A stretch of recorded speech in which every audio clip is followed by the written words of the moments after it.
What's going on, everybody? Welcome to episode 225 of Two Goalies, One Mic, brought to you by Fatty Beer Company, Western New York's premier market and tap room with over 300 beers to choose from at 7 different Western New York locations. If you need a beer, get to Fatty Beer.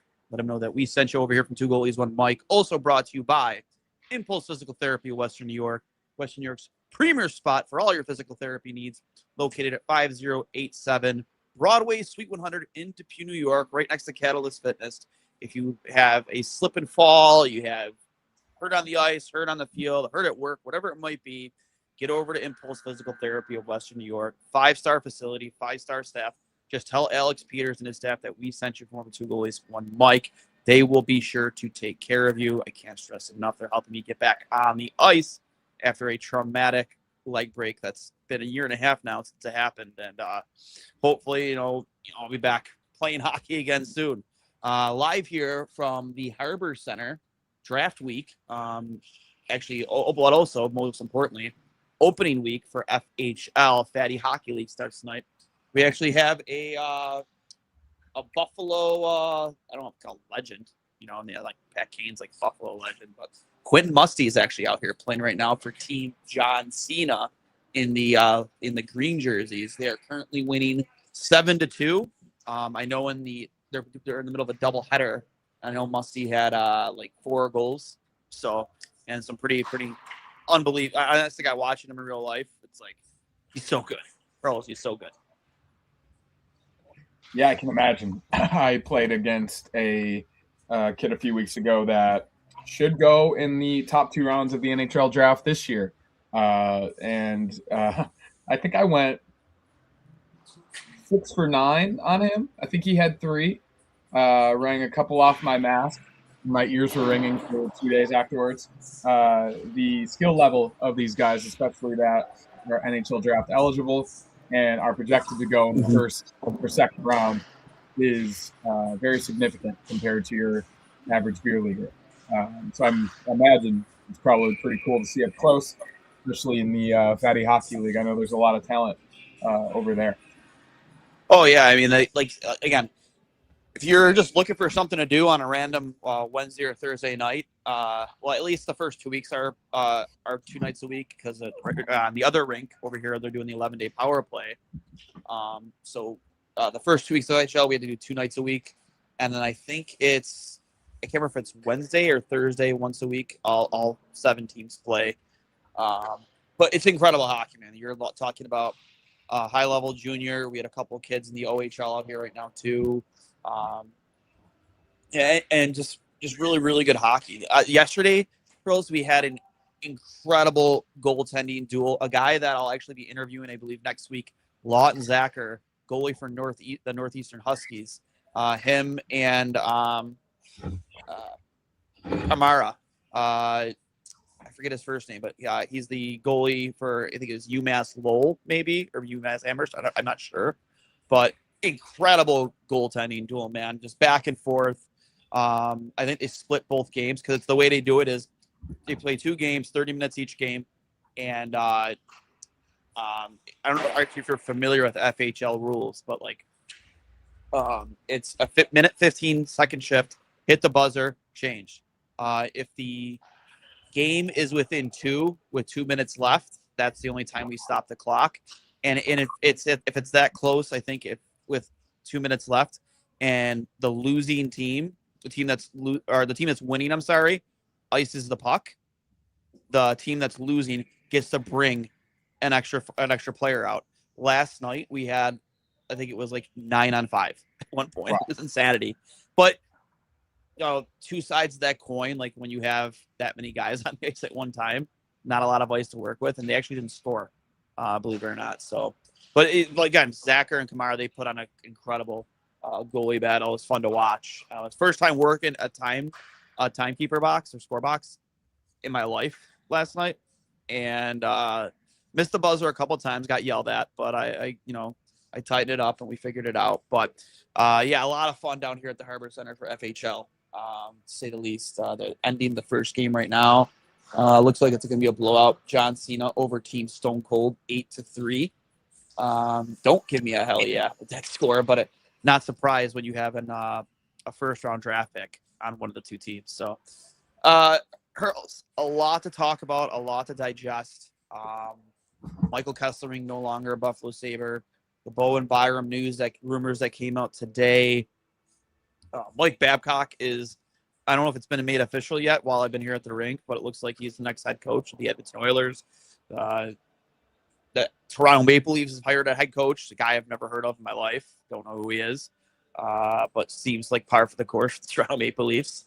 A lot to unpack here. So, but what have you been up to since the last time we recorded? I have been up to a lot, actually. I'm helping out a buddy who him and his partners opened up a brewery in downtown LA. I saw that. Yeah, in conjunction with the World Cup, which is really cool. It's been super busy. A lot of fans from so many different nations. Like even this morning, we had at 9 a.m. West Coast time, we had 10 Czechia fans watching the Czechia game, which was really cool. It's been fun. I haven't had too much experience in the service industry. I've spent a lot of time in sports bars myself, so being on the other side of it is really cool. I will be bartending tomorrow night after the USA game, so that will be fun. Hopefully that will be a celebration after a USA win over Australia up in Seattle. But yeah, playing a lot of hockey. I am doing a lot of different stuff, but it's been cool. And I just looked. It doesn't really feel like it. It actually feels much longer, but it's exactly a month to the day since the Sabres lost to the Canadiens in Game 7. That was May 18th. Today is June 18th. Not a lot has happened up until the past 3 days. And then in the past 3 days, as you mentioned, there has been a bit of news. I think the most significant would be Michael Kesselring. I think it was a rock and a hard place for the organization and the player. I think that for a variety of reasons, came out today. He wanted out. So yeah, for a variety of reasons, it didn't work out. Whether that be injury, play style, fit within the system. I don't think anybody will know for sure. The main reason was probably his variety of injuries that he suffered throughout the year, and it just didn't work out for him. And sometimes that happens with a player, right? Like I think that the deal can still be considered a success because it brought Josh Doan to the team, and he's already re-signed. So I think that's a positive way to look at it. And I think that, yes, it's not necessarily the greatest return for a 6'5" right-handed defenseman in his mid-20s. But at the end of the day, the Sabres didn't have much leverage given the way or the lack of playing time that Michael Kesselring had this past season. Yes, you might have wanted a little bit more, but I think we've all experienced in recent years how hard it is to make deals in the NHL and actually be the winner of that deal, right? Like a lot of people are saying the Sharks, but if Michael Kesselring has a similar experience with the Sharks, I think that ultimately would make the Sabres the winner, right? You can't declare a winner or loser when the deal happens. I don't necessarily think that's the smartest thing to do because everybody declared the Utah Mammoth the winner of that deal when that happened because they didn't necessarily know what Josh Doan's potential could be, and then he turned into one of the Sabres' most important, most impactful forwards.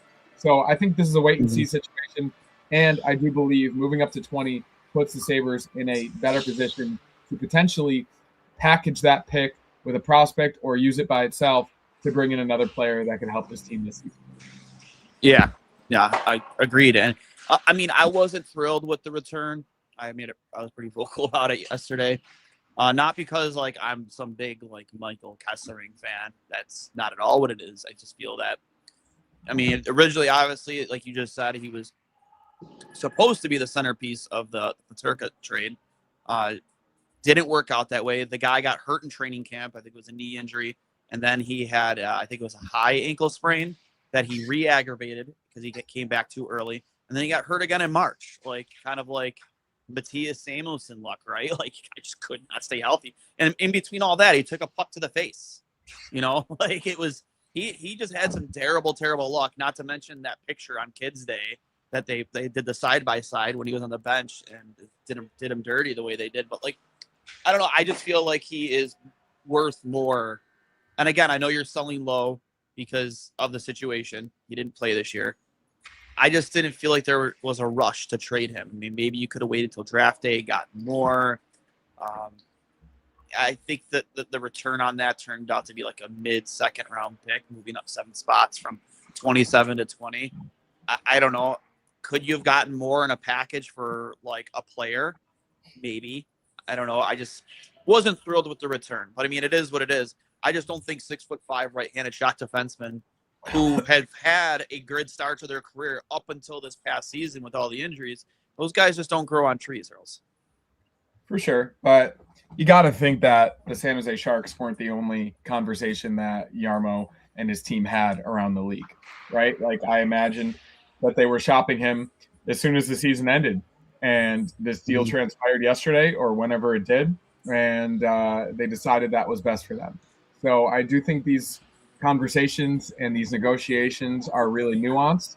And it is easy for us on social media to be like, oh, we hate that return. We hate that return, when we don't know what else they theoretically were offered, right? Like, these are very complicated discussions. And especially with a guy that hasn't played basically in a year and a half consistently, you don't have much leverage. So the ability to get up to 20 and potentially use that to parlay it into something else, or just stay where they are and get a better player at 20 than they probably would have at 27.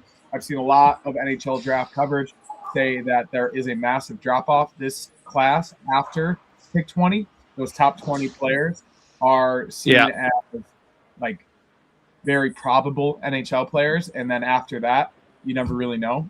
Maybe that's common with the NHL draft. It's not like the NFL draft. So yeah, who knows? I do think that Jarmo is aggressive. He has proven that throughout his career. He's not batting 1,000 with all of his traits, but not any GM has. And I do believe that they probably had the best interest of the team and the player in mind making the deal. Yeah, and listen, like you said, you're between a rock and a hard place. Off season's just getting going. Obviously, we're going to touch on this next, like the Byram stuff.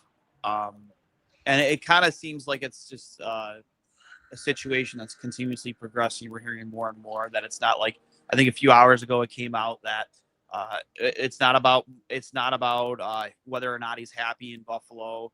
I think it was from Frank Saravelli, said he feels like he is a first pairing defenseman. He felt that in this playoff, he thought he may have proved that, and he just wants more of an opportunity to prove that. And I mean, I don't want to lose Bowen Byram, man. I really don't. I understand that the Sabres probably don't want to pay this guy double digits, and I totally get that. But when your offense was driven for the most part by your top 4 defensemen, Byram was a huge part of how well you guys played in the playoffs. He came up with some big goals, one especially against, I think it was Boston. It was Boston. I just don't want to see us lose that guy. Obviously, we have other needs. We might have to replace Alex Tuck here, depending on what happens when he goes to free agency, unless something dramatic happens here in the next couple of days or the next week or two. I get from what it looks like, his agent and him are preparing to test the market. But you also need a number 1 center. I've heard Matthew Nyes' name a lot. I guess there was some really conversations that went deep into the night in regards to him with Buffalo, which is kind of surprising, interdivision stuff. But I don't know. I don't even think he plays center, does he? Nyes doesn't play center. He's on a center. I think he's a winger. I'm almost yeah, he's positive. a winger. So, I mean, if you're trading Bowen Byram, I think I want that deal to entail a number 1 center, coming back to Buffalo. So, I don't know your thoughts on all the Byram stuff. I'm not a fan. I mean, who do you replace him with? It's not Zach Metsa. Like, the guy didn't play in the playoffs. Like, if it was going to be Zach Metsa, he would have played in the playoffs. Like, you just don't replace that guy unless you go after a guy like Spence. I don't see Ottawa, giving up on him, though. I don't know. What's your thoughts? Yeah, I think Byram didn't do himself any favors in that Canadian series. Similar to a lot of people didn't do themselves any favors, though, man. No, but I would say it's similar to the Alex Tuck discussion, right? Like, they both played really well against the Bruins, and then they were mostly bad against the Canadiens. And I think that in a 7-game series against one of your rivals, who is similar track in terms of development as you, not coming up big in that series may have made the Sabres a little bit more keen on the possibility of trading him, or at least listening to offers. I think paying that amount of money to 3 of your top 4 defensemen is significant, and it really backloads your team and relies on them. Like, let's say one of them get hurt, and then that really puts you in a tough spot with so much cap devoted to that sector of the team. I don't want to lose him either, because I think that he's still young and he can probably improve a lot of areas of his game. I think offensively he showed for most of the season what he's capable of doing. And in spurts, he was really good defensively. But as we saw, he's not a perfect player, right? So paying that amount of money to a guy who I believe is significantly not as productive as, let's say, Rasmus Dahlin, or paying a similar amount of money to Bo Byram, I don't think makes a lot of sense. If you could get him for a little bit less than that, maybe under 10, that would be ideal. But I don't necessarily see that happening with the way that the salary cap is rising and revenue is rising around the league. So, yeah, I think it's another situation where you need to get something really, really good back if that is what you're talking about, paying that type of player and the impact that he had for most of the season. Obviously, yeah, you would love a center. You would love any guy in the top 6. But I think it's a worthy discussion to have, given his contract situation, the arbitration he had last summer, everything that goes into it. You at least need to hear offers, and then you can figure out what works best. Yeah, and here's the thing. Like, he's still signed for another season, right? Like, so you don't have to make this deal now. You could go into next season and still be on the same deal, kind of like you did with Tuck this year, if you don't like the offers that are on the table. I don't like, maybe let Bowen Byram control his own destiny here. Like, we're going to let you play out the year. We'll have conversations at maybe the half point of the season, see where we're at, and see how your camp feels, see how we feel, and maybe we can come to an agreement. Or I don't know, man. I'm not thrilled about breaking up that top 4, because I just don't see it. I don't feel that there's like a simple replacement for that guy. I just don't. I don't see it. And I don't know. Hopefully, we're not looking into next season starting. I saw a tweet today that maybe Sabres fans should prepare themselves. This team could look worse on paper than they did the start of last season. I don't know about all that. I mean, if you're losing both those guys, you have to imagine you have some significant pieces coming back. But I don't know. Like, who is that? I mean, you've seen Vinny Trocheck's name thrown around a lot. He's not a first-line center. I mean, I have to believe that if you're trading Bowen Byram, it's in a deal to bring back a top-line center. I mean, yes, ideally, but first-line centers also don't grow on trees, right? Especially the ones that are in the top half of the league. A lot of them sign for long-term and stay with their teams long-term. It's a difficult asset to acquire for anyone, let alone a guy that's on a second pair that hasn't necessarily been the most consistent defensively, right? Maybe Bowen Byram, Radim Murka. I thought he had a great year this season. No, he did for largely for most of the year. He did. I'm just saying, like, he's not perfect, right? Like, nobody is perfect, but I'm saying that, like, he is a guy that is technically on the second pair for the most part. Yeah. And I think that he is a great asset, and in the cap, in today's cap, he's probably worth $9 to $10.5 million a year. But that doesn't necessarily mean just him alone or him and something else is going to guarantee you to get you back a first-line center. First-line centers are the most valuable asset in hockey, along with a 27-minute-a-night superstar defenseman like the Sabres have. So, yeah, I would love that. I think that would be ideal, but I can't necessarily hang my hat on that happening. Yeah, and again, he was behind Cale Makar in Colorado. Obviously, he's not going to be number 1 there. He's behind Dahlin here. He's not going to be number 1 here, but we've seen them play together before in the past on a pairing, and it's worked out. And other times it hasn't. I think it's hard to go into next season thinking you're going to break apart Dahlin and Samuelsson after the season they both had. Respectfully, like, I don't know. He, like, to your point, I think he's just a second pairing guy in Buffalo. And I don't know. Maybe this is just the agent just trying to bump up that number as much as he can. I mean, in a perfect world, if you're extending out, Alex Tuck, if you're extending Bowen Byram, what's your number for him? Yeah, my number's under 10, but I don't know if that's his number, right? Like I think that, yeah, 7 or 8 times 9.5 or 9 would be great. But yeah, I think given his age, given what he's done in his career and the rising cap, they're probably going to want 10 or more. And why wouldn't they, right? Like, I think Would you that, pay him 9? yeah, I think I could do 9, right? Like, I think 9 would potentially be worth it. Maybe under 9 would also be great, right? Like anything as low as possible. But I think there's a chance that he could command 10 on the open market. Yeah, no doubt. You have to. I mean, I think, and again, this is me. This is my opinion as me, Sabres fan guy here, but I think you should be happy with 9, considering he made, I think, 6.25 or 6.5 cap hit right now. Can't remember if is it 6.25 or 6.5? Can somebody in the peanut gallery there give us an answer on I that? thought it was 6.5, but yeah, I think it's like 6.5. I think with I think there was a signing bonus involved too that plays into the cap hit, but yeah, again, I was indifferent about losing Kesselring, like whatever.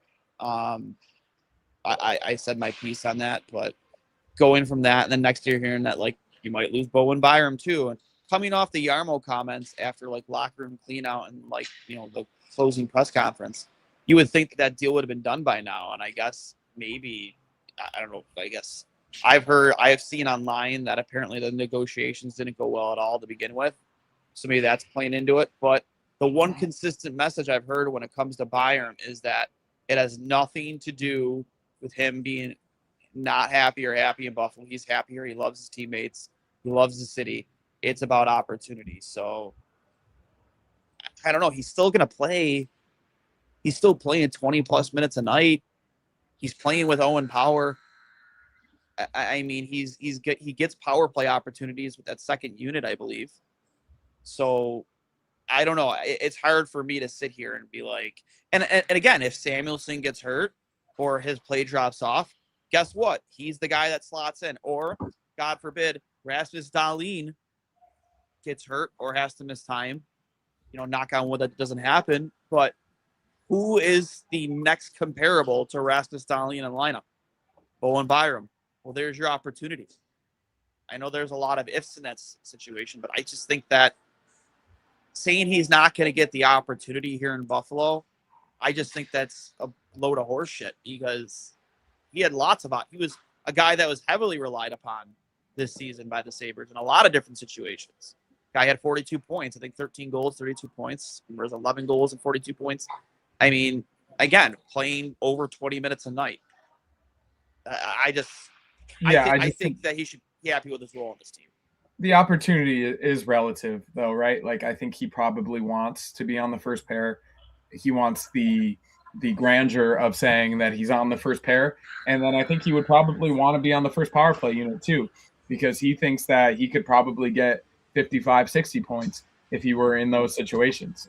He's never going to be on the first power play unit being in Buffalo. And I think that with his skill set, he likely could do that elsewhere. Even if that means being on a worse team, he will have more opportunity, and he will have the ability to obviously make more money and produce a little bit more. So I do get it from that perspective. But in terms of the Buffalo defensive system, which allows these guys to get in the play, to create offensively, to be creative, to throw these stretch passes up and down the ice, I think it is as fertile of an environment as possible for a defenseman in the NHL, especially on those top two pairs, as we've mentioned how much they mean to the team. So yeah, I think he probably is happy, but I do believe that in his ideal mind, he would be on the first player and the first power play unit, and that's just not going to happen here. Yeah, I agree with that.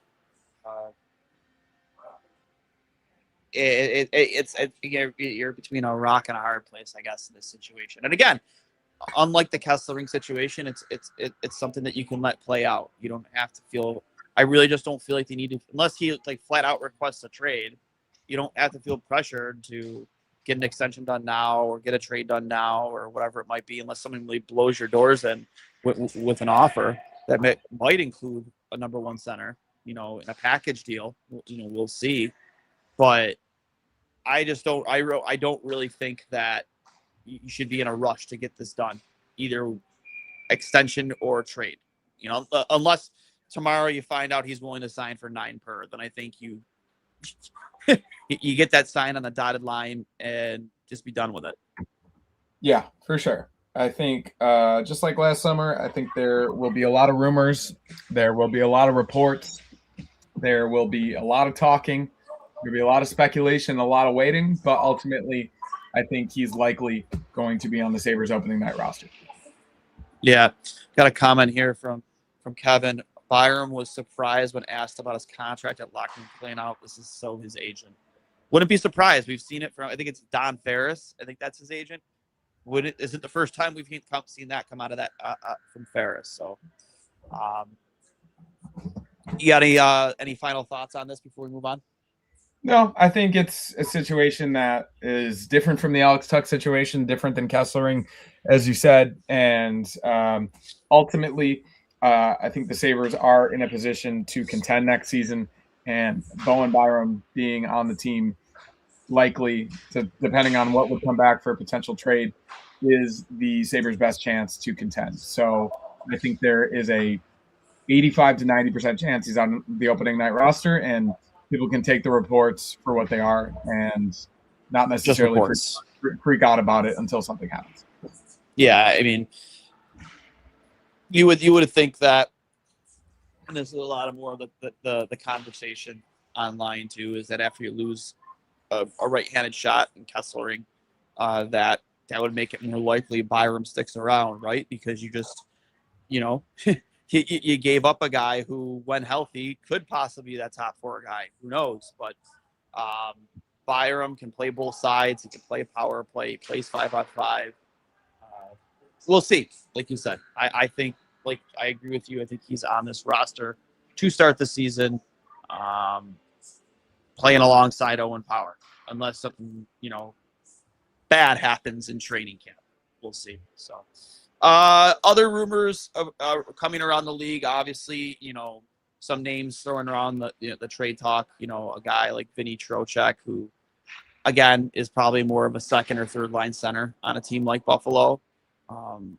A lot of talk surrounding him. Incredible on faceoffs, good on the power play, good leader. It was reported that he would prefer to stay out east if he is traded, but he is open to the West. I don't know, man. To me, obviously that's not the big move of the offseason is going to get Vinny Trocheck, but you would have to think like that is a move. That is a name that Buffalo and Yarmo might be involved with, because he would fill a huge need for them, especially in the faceoff circle. For sure. And I think that if the price is right, then it theoretically could work out, right? He does turn 33 next month. I turn 34 next month, and my body feels like it's falling apart. So there's a chance that his game, obviously he's in much better shape than I am, so take that with a grain of salt. But it is the age where hockey players, football players, basketball players start to decline a little bit, right? Like it is something to consider. You don't necessarily want to give up too much or pay too much for a guy who is soon to be in the twilight of his career, very likely. Yeah. There's not Sidney Crosby's and Alex Ovechkin's just running around, right? Like a lot of guys play into their mid-30s, and then it's go coach somewhere or go to a front office. Like that's why this Alex Tuch discussion is so difficult. No, pretty good. Sorry. Pretty good. We're actually live on a podcast right now. Say hi. What's going on?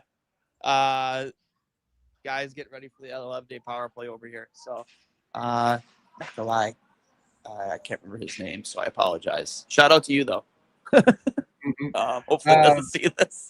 Well, yeah, I mean, it's at least somewhat similar to the Alex Tuck discussion. He turns 30 pretty soon, or he's already 30, and paying a guy upwards of $10 million a year for 8 years when he will be 38 to 40 at the end of his contract isn't necessarily the best bit of business. So, Yeah. yeah, I think Trocheck is really good in his role and potentially could be an important second, third line guy. But you got to be careful with what you're giving a guy who is going to be 30. Who had the term. I'm not. If it's me, I don't want to give that guy more than 2 to 3 years, right? Like, I heard something online that Sergei Bobrovsky's looking for like a 7-year deal or something crazy like that. It's like, does he not remember how old he is? Does he think he's like 28 or 29? Wants a 7-year deal? I don't know, man. He is Sergei Bobrovsky, but I'm pretty sure your best years are behind you, bud. I don't think you're getting a 7-year deal from anybody. And any GM who gives that goaltender a 7-year deal should be fired on the spot.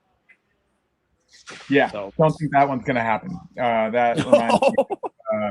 That reminds me of the, what was it, 15-year Rick DiPietro. It's like a 15-year contract or whatever. That he got. Yeah. Oh, I don't think he played more than 7 of that. Goaltenders are, as we've seen, a little bit weird in terms of their development paths, and guys tend to bloom a little bit later in their careers. Just look at Brandon Bussey backstopping the Carolina Hurricanes in the final 3 games to the Stanley Cup Championship. He is 26, I think soon to be 27, and didn't make it to the NHL until this year. We see these stories all the time now. Even Aiden Hill, when he helped Vegas win a cup a few years ago, wasn't in the NHL until a year or 2 prior to that.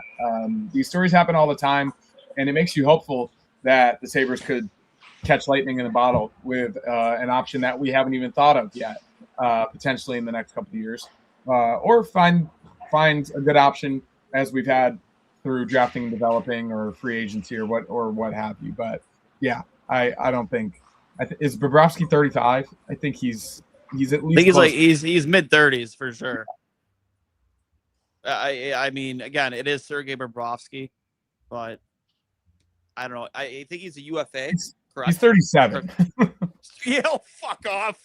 7-year deal, Sergei Bobrovsky. Yeah, you just sign this guy until he's 45. Has there ever been an NHL player that played till he's 45 years old, not named Gordie Howe, who played till he's 60? No, yeah, it never happens. And I definitely don't know a goalie that's done it. I know goalies have done it into their late 30s, early 40s. Look at Jonathan Quick.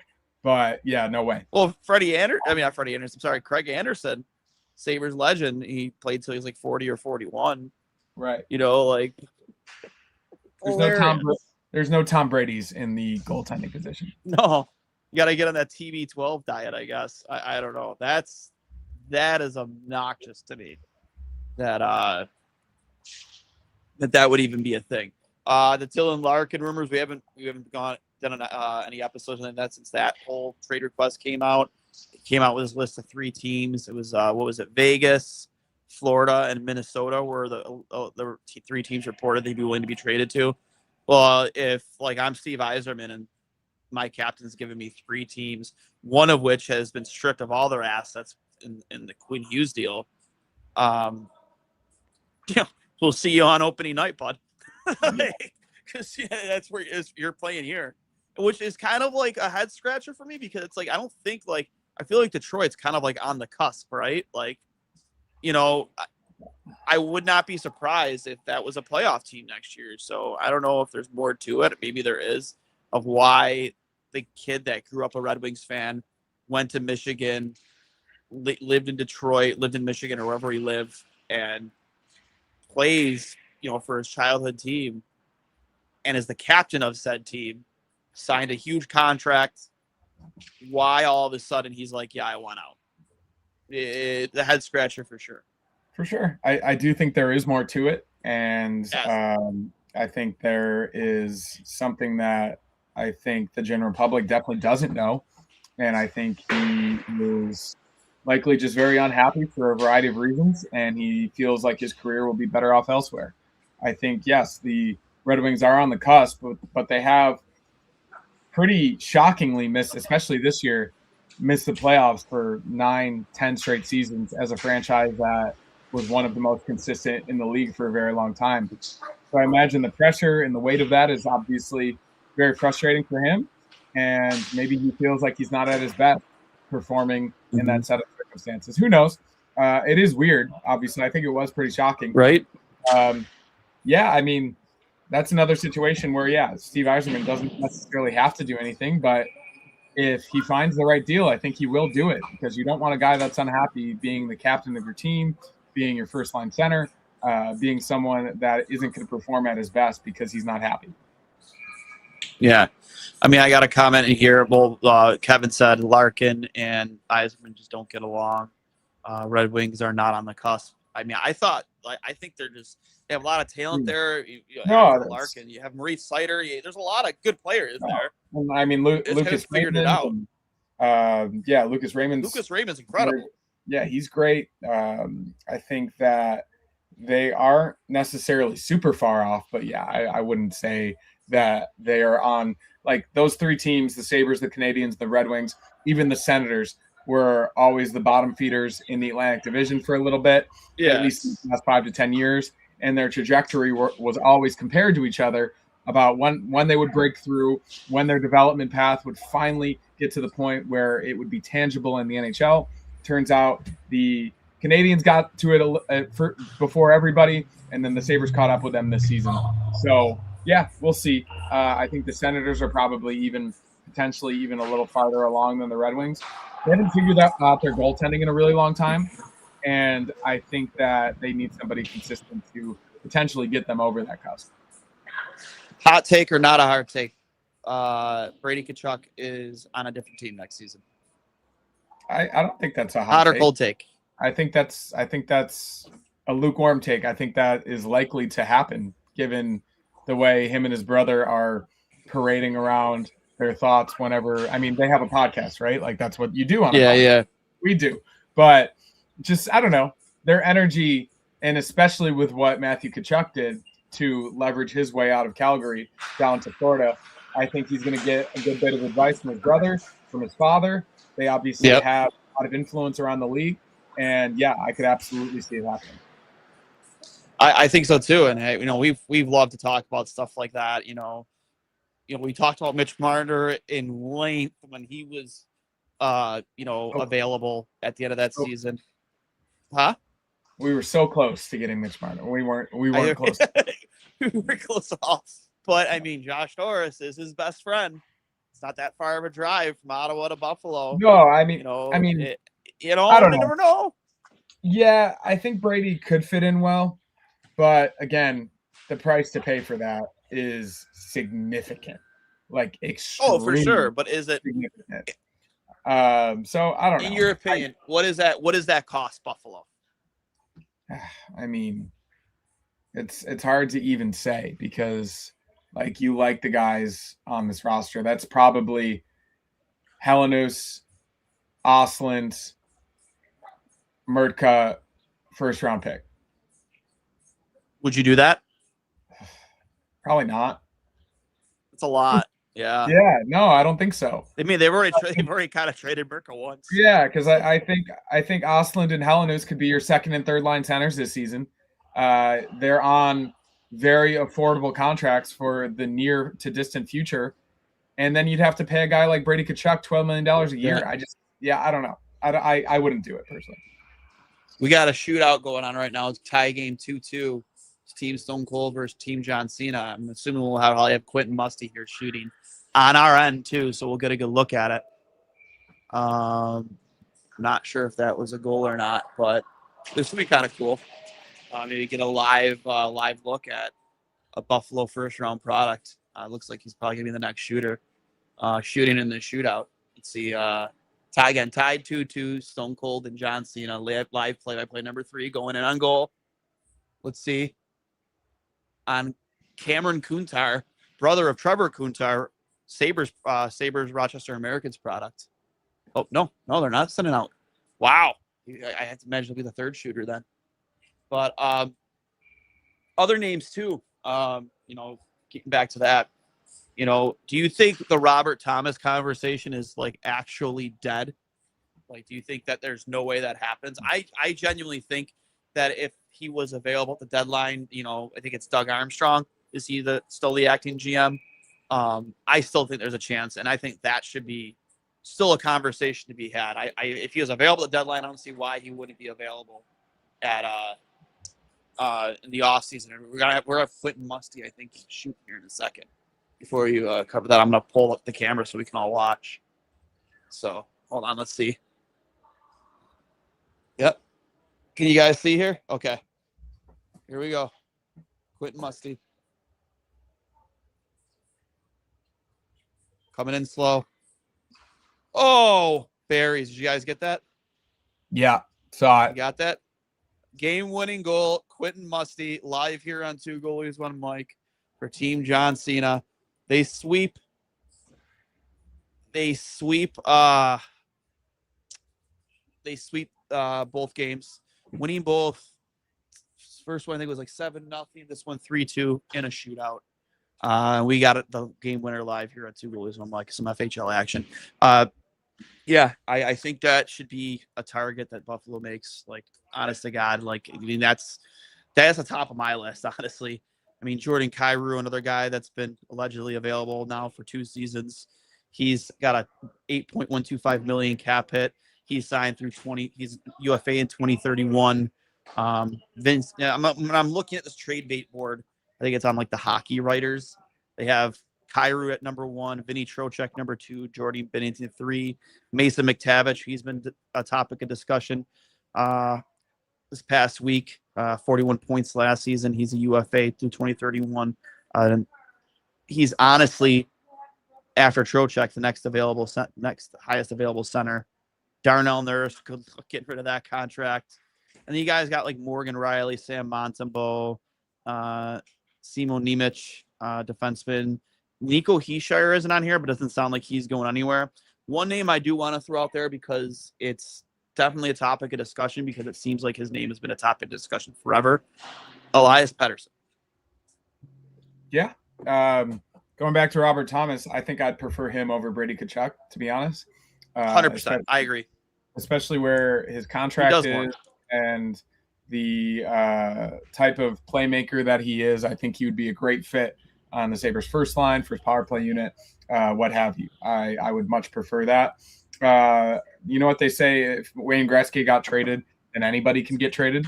So I think that while the chatter may be less than it was, I think, yeah, there's absolutely a chance and take the right deal. Well, we got Nick Fatty here. Your thoughts on the Bowen Byram rumors today? Don't believe it. Don't believe it. Live from Nick Fatty. Hey, we got Musty's game winner live on the show. Pulled it up, so show you that later. One of our grateful sponsors, owner of Fatty Beer, Nick Fatty, chiming in and says, "Don't believe the Bowen Byram rumors." Don't believe it. Yeah, go ahead, bud. Yeah. Robert Thomas just is so much more. Brady Tkachuk, I mean, he's a great player. Don't get me wrong. He's like an 80-point guy consistently, point per game guy consistently. Do I need? I agree with you. I would rather mortgage the farm for Robert Thomas before I do it for Brady Tkachuk. Yeah, and I also don't necessarily want to mortgage the farm in any situation. I think the farm is really good. Well, no, the farm. But when I say farm, I don't mean the farm system. You know what I mean, though. Like take a mortgage out in your house, like but like getting any one of these guys is going to require a significant package that they've drafted and developed for years that started to pay off the season that they broke the drought. The Bills have talked about it for years. Obviously, they are a team that's on the cusp and has been for a while, and they've always talked about drafting and developing.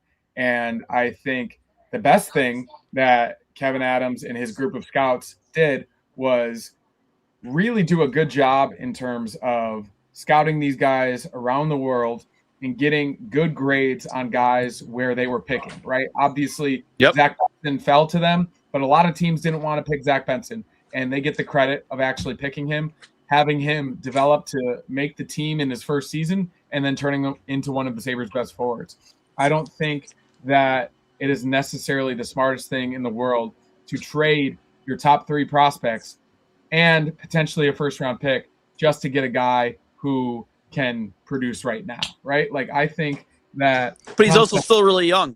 Absolutely, he's still really young. He's going to produce for you for a while, and that's why it's even a discussion, right? He's on a great contract. Yeah, he's young. Top 5 first line centers don't grow on trees. So those are the 3 main things. But you got to look at the other side of the coin as well. And I think that any discussion needs to include those guys, but at the same time, you need to think about keeping them too.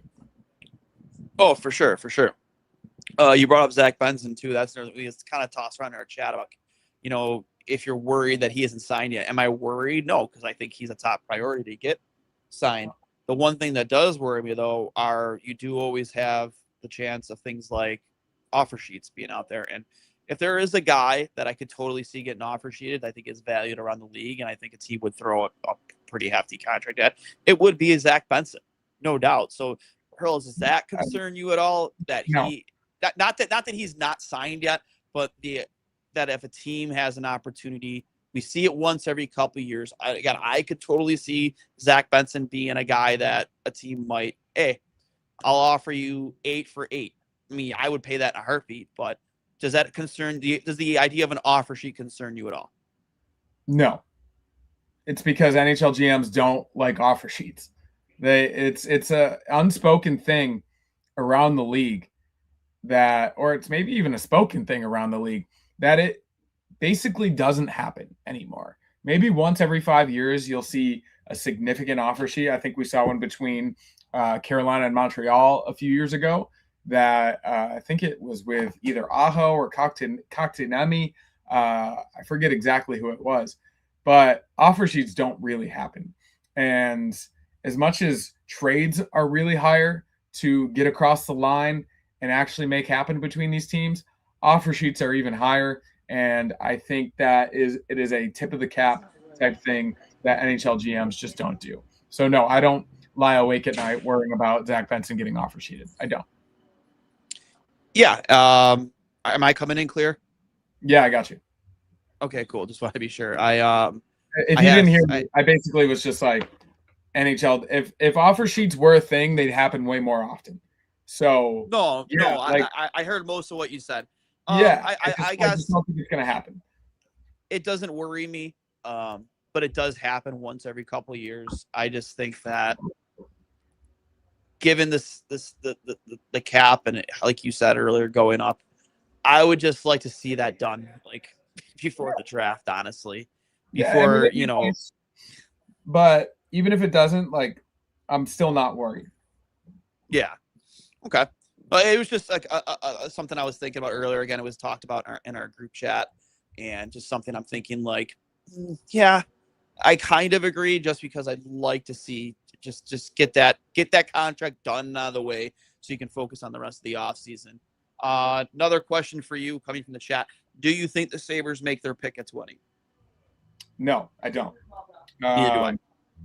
I think that Jarmo is the type of guy to go for it. And I think if they hadn't made that deal, it was way more likely that they were picking it at 27. But given that they made the deal to get up to 20, I do think that something is in the works. And maybe they move up even more. Who knows? But I don't think they make the pick at 20. No, that's my guess. I agree too. A reason being, like, you're not going to see that guy in your lineup for how long? You know what I mean? Like, that's a guy that's 3-4 years away. You're not, like you said, after pick 20, it's not a guy that there's a big drop off. This isn't a great draft after, honestly, in my opinion, probably the top 5 guys. They're guys that are all probably years away. I forget the guy who is the consensus second overall pick, but Sandberg. Yes, yeah.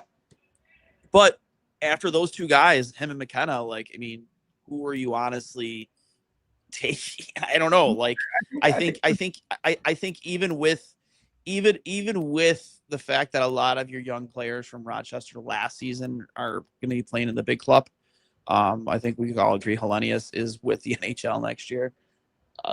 I think that you're still pretty deep, right? I still think you don't have to worry about making sure that you fill the cupboards this season. You worry about that after this. I think you need to, especially in that with the whole Kesselring thing, flipping, a right-handed defenseman just about 7 picks. I have to believe that's part of another potential deal. Yeah, and maybe they try to get another right-handed defenseman, right? Like I think that would make complete sense if they package that pick and something else to get a guy to be on that second or third pair. I that wouldn't surprise me at all. Or maybe for a forward, right? Who knows? Maybe it's Bo Byerman, the 20th overall. Who knows? I think that it's pretty likely that they don't pick there. Yeah, I tend to agree. Dree, what's a player's name that we haven't really talked about tonight? If you're Jarmo Kekkonen, if you could be Jarmo for a day, be a GM for a day, like what team are you calling to see who's available that may be rumored, maybe needs a change of scenery? Who's that guy for you? Macklin Celebrini. Realistic guy. Come on, what are we talking about? What the fuck, man? We got Hellebuck in the chat, but I don't know. It's just going to cost a lot for a goalie, 33-year-old goalie. Exactly. Yeah, I think that would be cool, but not for me personally. I think Jason Robertson. Love the idea of Jason Robertson. Someone to really keep an eye on. He's obviously been in a bunch of trade rumors for years, and he's not necessarily happy in his situation. Obviously, there was the whole thing with Team USA as well. I think he's got an axe to grind, and he proved it all year. I think there is a necessary fit in the locker room based upon what his rumored personality is and how he interacts with guys. But maybe you could do your best to bring in his brother as well, Nick Robertson. I think he was with Toronto at the end of the year. I'm almost positive. Yep. But former first-round pick, I believe. If you find a way to bring both guys and potentially make both of them happy while also improving your team, I think that is something absolutely to look into. He is one of the best forwards in the game today. He's still relatively young. I think his contract's pretty good. I think it is absolutely worth looking in on Jason Robertson. Mm-hmm. We haven't heard much goaltending talk. Obviously, somebody threw the Hellebuck thing in the chat a second ago. Have your thoughts, given now again we've had like a week or two to kind of just get away from the season since we last recorded. Your thoughts on the goaltending situation, names that seem to be becoming available. I think it was. Did I read that Markstrom might be up for grabs out of New Jersey? I could have swore I read that the other day. Your thoughts on the goaltending situation? Do you still feel comfortable if we go into night one with the same goaltenders we've had last season? Are you comfortable with that? I would be.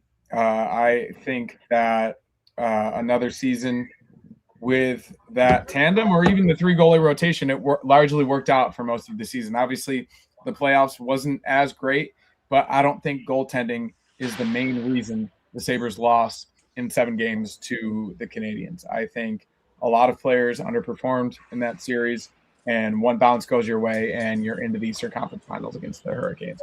So I think UPL and Lyon and even Colton Ellis performed pretty admirably this season.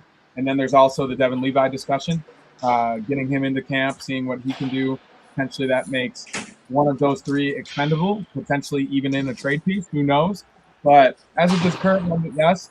And I say that because of a guy like Bucky and what he did throughout the regular season as a 26-year-old rookie and Hurricanes win the Stanley Cup.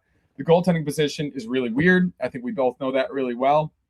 And giving up premium assets, young developmental assets for what's likely going to be mid-tier to low-tier level guys in the NHL like Markstrom, I'm not willing to part with that. So, unless something really super appealing comes across my desk, I'm not doing it. And we lost Duane again. I mean, it's obviously like there's so much spotlight on the goaltending position, right? Like UPL has his haters. I don't think Alex Lyon necessarily has his haters, but I think there needs to be realists as he turns 34. Right? Like, he played really well last season, but I think that he is definitely a 1A, 1B type guy. He's not your bell cow starter. You don't necessarily need that in today's NHL, as we saw Freddie Anderson and Brandon Busty for the Hurricanes in the playoffs. Mm-hmm. You do want guys that you can rely on in big moments, and that was the criticism of a lot of these guys this season for the Sabres. So something to look into, but I'm not giving up tons of guys, tons of prospects, tons of picks for a guy like Hellebuck. It's got to be something super appealing. And the only names that I've seen that would make sense would be a guy like Jesper Wallstedt or a guy like Yaroslav Askarov with the Sharks. Young guys with pedigree, with proven track records, even in short stints in the NHL. Those are the types of guys that I would be interested in giving up a little bit more for. Yeah, I like the idea of Wallstedt if that's the direction you go in. I think if you went and got that guy, that that's the end for UPL and Buffalo for sure. We did see a comment here about Levi. Guy thinks he's hot shit and it's just a bum. I don't know if that's directed at Devin Levi, but I think he had 3 really, really good years in the AHL, and in terms of he thinks he's hot shit. Stop listening to other podcasts because I can tell you for a fact that's not the case at all. Pretty humble kid, very humble kid. I can tell you that with 100% certainty. Before we get out of here, just a couple final things to cover. Mike Babcock back in the NHL. Your thoughts? I mean, it's not great, right? It's something that I think could be expected, and I think that it is indicative of the culture in sports, primarily just being about winning, right? Like I saw the NHLPA statement, and I think that they were against it, if I'm not mistaken. I think that they were very against it. Yep. Yeah, and we don't know the full story. From what I remember, the looking through the players' phones or asking to look through the players' phones wasn't the reason he was ultimately let go with the Blue Jackets. I thought he resigned. Or maybe a mutual party. He resigned, I'm pretty sure. So if it wasn't that, it was something else. And if it was something else, it was probably worse than asking to look through players' phones, which is just weird to begin with. Very weird. And I think he had him like on AirPlay in the room too. I think he like uploaded it to AirPlay so you could see it on a big screen. Like what? Right, and it's just creepy weird. And it's just strange behavior. Not to mention the way that he reportedly has treated players throughout his multiple stints in the NHL. Objectively, a very good coach, and damn well at the end of the day who signed off on this, and it was the 2 guys that make all the decisions in Edmonton, and it's Connor McDavid and Leon Draisaitl. Without a shred of a doubt that they ran this by those 2 guys, and they were like, hey, if you could get anyone to come coach this team, who would it be? And Connor McDavid and Leon Draisaitl said Mike Babcock, probably. So that's all that matters. And they're going to go for it. They're going to need a goalie. They're going to need a couple defensemen, and they're going to need a supporting cast to help with 2 of the best 5 players in the world. But yeah, I guess my one-word answer to it is unsurprising. Yeah, I agreed too. It was just a matter of time before he was going to be back in the NHL again. You know what I mean? Like I hate to say it too. John Gruden's going to coach in the NFL again, right? Like, dude, Joe Quenneville is coaching in the NHL. Exactly. Now. So no matter what happened, Conor McGregor is fighting in the UFC next month, right? He was on Jimmy Fallon the other night, and he is a convicted rapist. So he should be in jail. This is what I'm saying. Like, people can. It's unfortunate that's the way the world is. Yeah, people can virtue signal all they want, but at the end of the day, it's about winning and it's about money. So yep, here we are. You're 100% nail on the head. Or was that nail on the head, yeah. Couple other notes to discuss. The Toronto Maple Leafs have hired a coach I've never heard of before.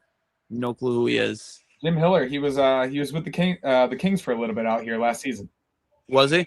Okay. Yeah, I think he started the season with the Kings. He was one of their assistants. He was previously with the Leafs, I think, even before that. But he was let go by the Kings. I think a lot of my friends out here who are big Kings fans don't think too fondly of him. So par for the course for the Toronto Maple Leafs. Gotcha. Yeah, I don't necessarily think this is. If I'm not mistaken, it's Jim Hiller. I can go back and the last name is definitely Hiller. I'm like 99% positive. It's not Jonas I'm Hiller. I'm honestly surprised. They didn't wait to see what happened with the whole Tortorella situation. I have to imagine, like, Tortorella's coaching the National Hockey League next year after taking Vegas to the finals. I find it hard to believe that he wouldn't be. And I understand why. I guess like the plan was the entire time. What was that guy's name that Vegas brought in to be the new head coach? He was like being groomed to be the next head coach. Ryan Craig. Yes, Ryan Craig. That was the plan from the get-go. I know Tortorella made it known that he would love to come back, but I have to imagine when that decision was made to bring Torts in, that like, hey, like this is our plan next year. Here's an opportunity for you to, build up your resume and find yourself a job for next season. I mean, unless they won the cup. If they would have won the cup, then I find it hard to believe you wouldn't bring back Tortorella. That'd be wild. But I'm kind of surprised that Tortorella wasn't the next coach of the Toronto Maple Leafs, given the fact of his history, his resume. I mean, the Toronto Maple Leafs have made coaching moves like that in the past. Look who they hired for their GM. I'm honestly kind of surprised. Yeah, I am too. But Torts feels like a break glass in case of emergency type coach with a team with a lot of talent that's underachieving middle of the season, late in the season, that you can just smash that glass open and hire a guy to bring in to whip these guys into shape, just like the Golden Knights did. Maybe not a guy that you want around for the entire season because he's eventually going to get under somebody's skin. I think there's a reason he probably wasn't brought back with Vegas this year. That was probably a mutual decision. But yeah, either way, I am a little bit surprised. But this guy, he was fired earlier this year in March. They had a 24, 21, and 14 record. He's had a lot of experience throughout the league. He's been an assistant under Mike Babcock. He was with he followed Babcock to the Leafs, which is the reason I think that he's probably liked within the organization. He's with the Islanders. So, yeah, this isn't some nobody. If you followed the game, I think that he is someone that maybe was spoken about, but maybe not the sexiest name, for sure. Yeah, I agree. Your thoughts, final thing, your thoughts on Vinny Prospal, a guy that I think both me and you thought pretty highly of. Again, very minor note, but Vinny Prospal leaves the Sabres organization, Rochester assistant coach, to go be an assistant on the bench with St. Louis. I'm not going to lie, not a big fan of it, given what we've seen from Seth Appert for 2 years now. I would have loved to seen what Vinny Prospal could do behind an NHL bench, especially for a struggling power play like ours. But your thoughts on that? Obviously not a huge footnote or anything like that, but just it's a talking point for sure. Yeah, I mean, maybe he was offered a little bit more money. Maybe it's guys that he knows a little bit better. I think Michael Leone is thought of pretty highly in Rochester, so I would hope that it's not some sort of disagreement there. At the end of the day, I think they're hopefully going to bring in a specialist this upcoming season to get the power play where it needs to be. I think Seth Appert obviously gets a lot of flack, but he does way more in the power play. I think guys really have grown to like him for the most part. He's a good developmental coach. He's going to be there, so you can complain about him all you want, but at the end of the day, he's going to be one of the assistant coaches. So I do think a power play specialist is necessary. Would have loved to keep a guy like that, an up-and-coming coach, in the organization, but at the end of the day, not the biggest deal. Yeah, I agree. Just, again, it was a talking point, something on the rundown here. One last thing from the chat, because I don't think we really touched on it earlier. It kind of got lost in the fold. Your thoughts on Elias Pettersson still allegedly being available? You might have said something when I got kind of thrown off the screen there, but it was just brought up in the chat again. Yeah, I mean, he's fallen off the past couple of years, right? Like, it's a guy who had a really hot start to his career, makes a lot of money. He's been in a bad situation in Vancouver, so I think that needs to be taken. His point or lack thereof, the point production recently needs to be taken with a grain of salt, but it does need to be considered. And something as fleeting as that, or that type of situation, you got to think about what you're giving up, which is what we've talked about with a lot of these guys, right? Like, they're going to probably ask a lot more than he's worth at the moment, and you need to be cognizant of that, because what he's done the past couple of years may not just be a situation type thing. He's got a ton of talent. I think that him and Rasmus Dahlin obviously have a relationship, playing together on the Swedish national team. So I think it's at least something to explore. And if Ras bangs the drum for it, then I think that'll help the cause. But I don't necessarily think that's something that's going to be super likely. Yeah. Last season, 51 points in 74 games. He was a -30 on the plus minus, only 15 goals. Again, it's taken with a grain of salt because it is Vancouver, a team that is clearly rebuilding. I thought as a Vancouver light fan, I do like the Canucks just because they, I have friends in Vancouver and they did come into the league the same year as the Sabres. Also have never won a cup. But like, I don't know. Like, I feel like if you're a Vancouver fan, you can't be really happy right now. You didn't win the lottery. I even think they didn't win did they win the second overall pick?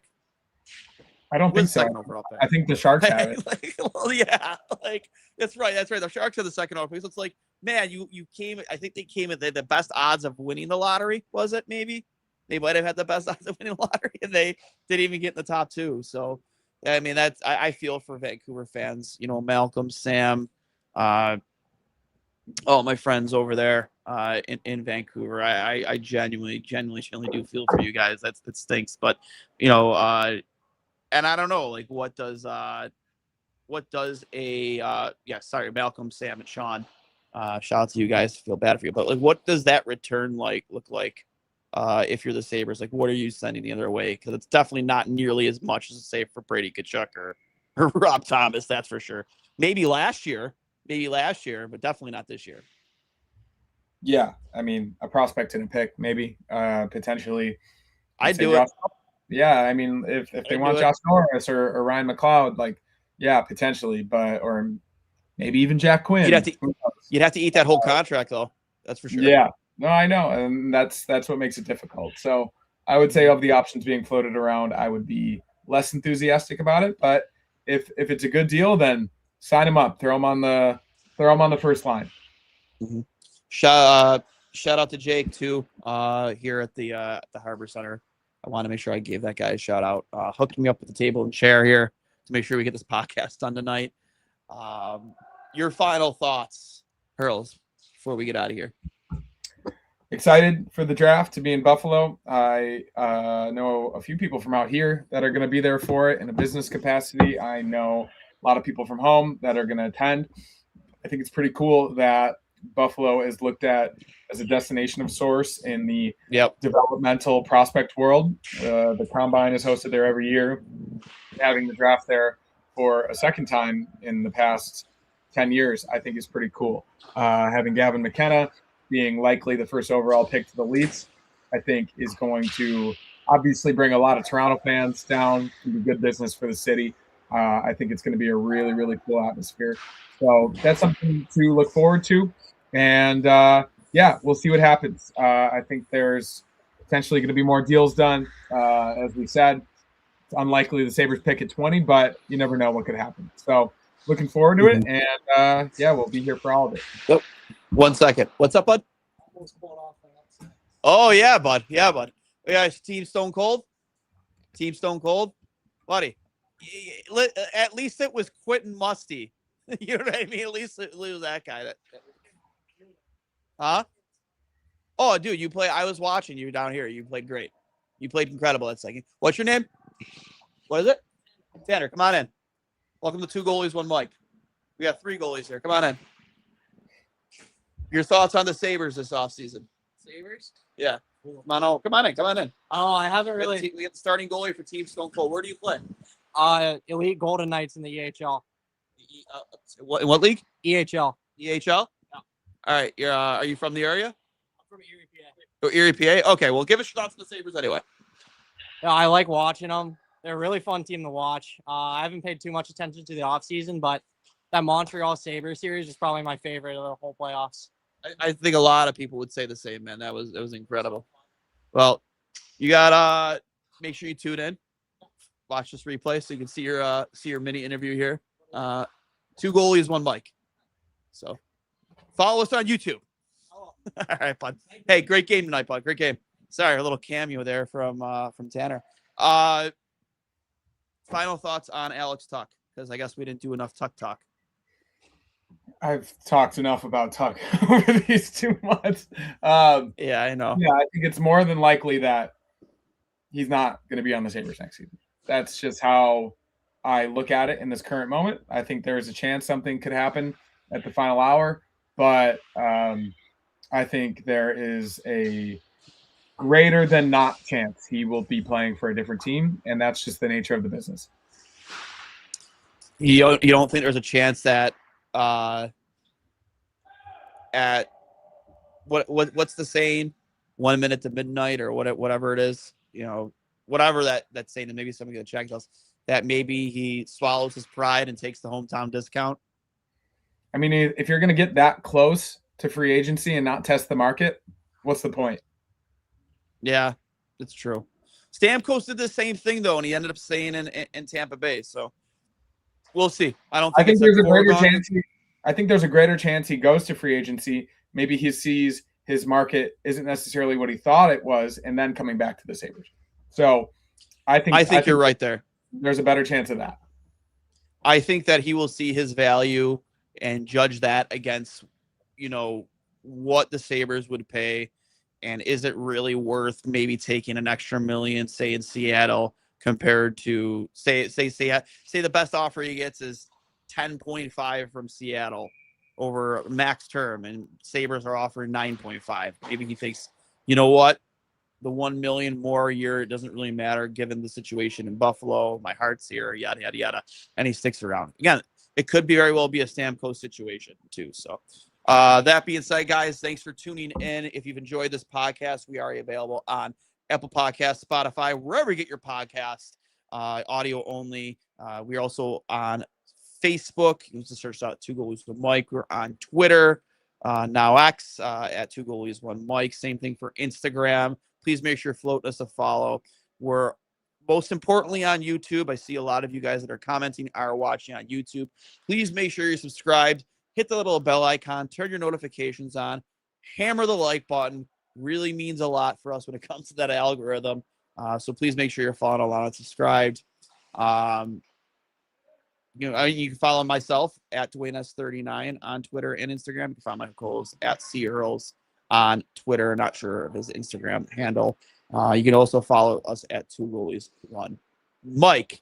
Remember, this is brought to you by Fatty Beer Company, Western New York's premier market and tap room with over 300 beers to choose from at 7 different Western New York locations. If you need a beer, get on over to Fatty Beer.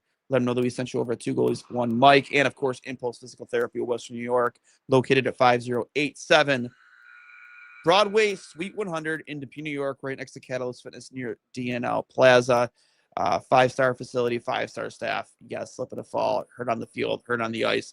Whatever your injury might be, get over to Impulse Physical Therapy of Western New York. Let them know that we sent you over 2 Goalies and Mike. They'll take great care of you.